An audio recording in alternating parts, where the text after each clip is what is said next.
84 की जनता ने राजस्थान में परसेंटेज में फर्स्ट नंबर पे वोटिंग करके 84 विधानसभा से जीतने वाले राजकुमार जी, और इसके बाद इस उदयपुर और बांसवाड़ा संभाग का इतिहास चेंज करके नया सांसद दिल्ली भेजा, वो बीच में राजकुमार जी भी अपने बीच में है। साथ ही हमारे पार्टी के भारत आदिवासी पार्टी के राष्ट्रीय सदस्य बहुत क्रांतिभाई आदिवासी और हमारे भारत आदिवासी पार्टी के प्रदेश अध्यक्ष भाई श्री रमेश जी मविया साहब और हमारे स्थानीय जिले डूंगरपुर जिला के जिला अध्यक्ष भाई श्री अंतोष भाई और यहाँ पे तमाम जो कैंडिडेट टीमों और कार्यकर्ता, मेरी ओर से आजपुर विधानसभा की ओर से खूब खूब धन्यवाद जोहार करना चाहूंगा। मेरे से पहले काफी सारे वक्ताओं ने बात रख रहे थे और मैं भी कुछ बातें रखना चाह रहा था और रखूंगा। ये 84 की हवा जब से घूमी है तब से कम नहीं हुई है। राजकुमार जी पहले जो लगभग 12 से 15,000 वोटों से जीते थे और उस समय में सेकंड पोजीशन रहा था, लेकिन इसके बाद फिर 2023 के अंदर 23-24 के अंदर चुनाव लड़े तो उसी वोट की लीड के वोट में 3 गुना आप 84 की जनता ने जिता के 84 से जोधपुर भेजा था। यहाँ पे कई लोग अभी 84 की हवाओं को कम करने के लिए कांग्रेस और बीजेपी के लोगों ने इस तरह से चूहे छोड़ रखे हैं। ये आपका हमारा एम्पेज नहीं कही, चूहे छोड़ रखे हैं हवाओं को खराब करने के लिए कि 84 के अंदर गुटबाजी हो रही है। 3 कैंडिडेट थे, पहले 50 से फिर 10 हो गया और 3 हुए, अलग अलग हवा जा रही है। 84 के 3 ब्लॉक के अंदर सीपीआई सिंगरवाड़ा और जोधपुर की तीनों की हवा अलग अलग है, लेकिन जो भी गुमराह करने वाले हैं कांग्रेस बीजेपी वाले, उनको कह देना चाहूंगा मैं कि ये तीनों इस मंच पे जो 84 में सीपीयू जोधपुर और सिंगरवाड़ा के तीनों कैंडिडेट थे और राजकुमार भाई और कंधे से कंधे मिला के हाथ मिला के आपके सामने खड़े थे। मीडिया वाला आप भी बताना उचित है। और यहाँ पे कई लोग गुमराह करेंगे क्योंकि 84 से ज्यादा हमारे दूसरे पड़ोसी विधानसभा में हवा ज्यादा आती है।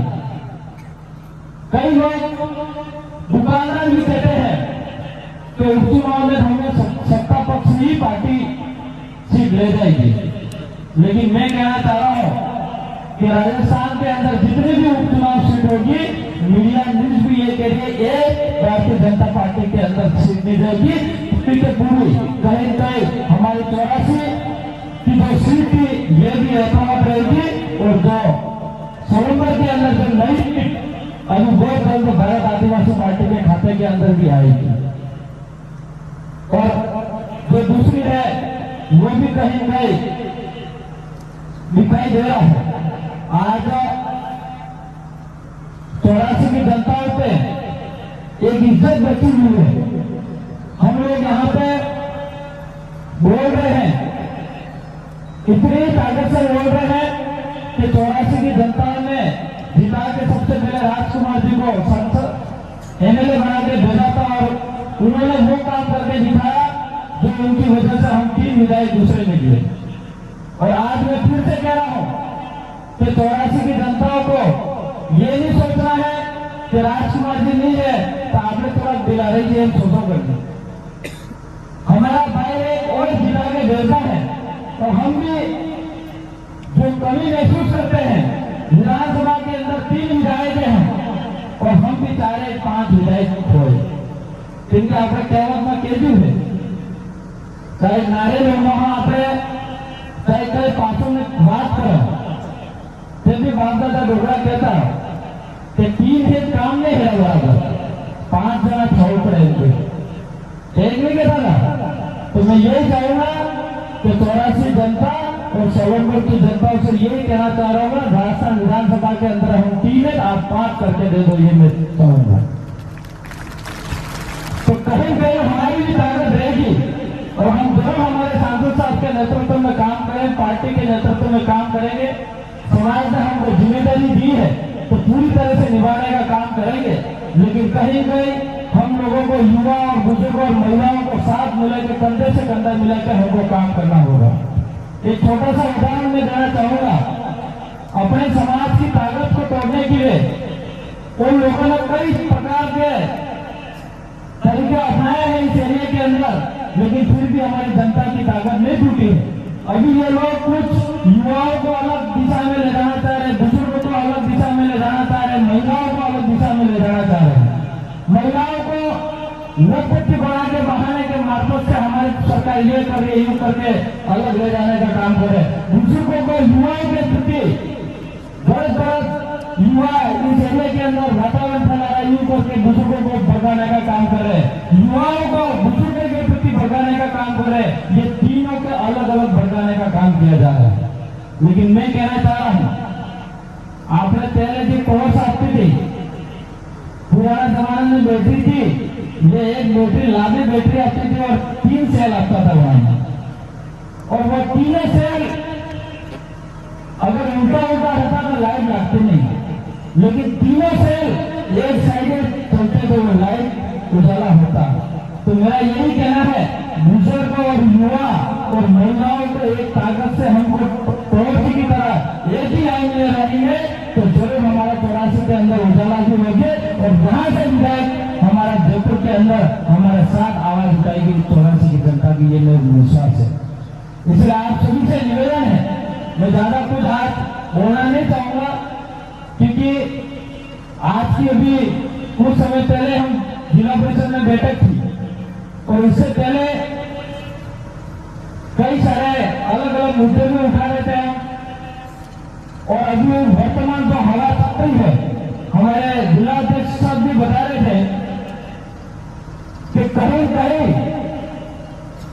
सरकार इस भारत आदिवासी पार्टी से इतनी डरी हुई है जो कोई कल्पना नहीं कर सकता है। आज से 5 साल पहले या 10 साल पहले इस एरिया के अंदर मुख्यमंत्री कोई आने के लिए तैयार नहीं था। 5 साल में एक बार मुख्यमंत्री आता था और देश के राष्ट्रपति शायद इस एरिया को देखते भी नहीं थे। लेकिन जब से भारत आदिवासी पार्टी जीती और ताकत बढ़ी तो आज सीएम 5 साल में एक बार नहीं, साल में 6 से 7 बार सीएम आ रहा है। वो भारत आदिवासी पार्टी की ताकत है। इसलिए साथियों, हमारे भारत आदिवासी पार्टी के दल के हिसाब से सरकार के सीएम और मंत्री यहाँ का प्रभारी बना दिया है, वो सिर्फ अपने आदिवासी समाज की एकता और ताकत को तोड़ने के लिए और आदिवासियों की आवाज, एससी एससी ओबीसी माइनॉरिटी और जो जमीन वाली आवाज है उसको दबाने के लिए यहाँ के प्रभारी बना दिए। ये प्रभारी हमारे भारत आदिवासी पार्टी को रोकने का काम, करने का काम करे, लेकिन इस एरिया के अंदर विकास किस तरह से होना चाहिए इससे बात करने के लिए तैयार नहीं है। आज हमारे इस 84 के प्रभारी मंत्री साहब टीआरई मंत्री है और टीआरई मंत्री सबसे बड़ा पोस्ट है, मंत्री पोस्ट है और सभी विभागों के अंदर विकास का पैसे दे सकते हैं, लेकिन हमारे इस एरिया के अंदर हॉस्टलों में सही तरह से हमारे बच्चों को खाना नहीं मिलता है, उस पर हमारे मंत्री साहब बोलने के लिए तैयार नहीं है। लेकिन यहाँ 84 के अंदर मोदी की वाह करने के लिए, रोजगार की वाह करने के लिए जरूर तैयार है, लेकिन इस क्षेत्र की जनता किस तरह से दुखी है उस पर बात करने के लिए तैयार नहीं है। साथियों, इसलिए मैं ज्यादा बातें नहीं करूंगा। बातें करने में कुछ बहुत सारी बातें करनी थी, लेकिन मेरे कम शब्दों में भी इतनी बात करूंगा। मेरी बात को सुना इसके लिए खूब खूब धन्यवाद, सबको जवाब।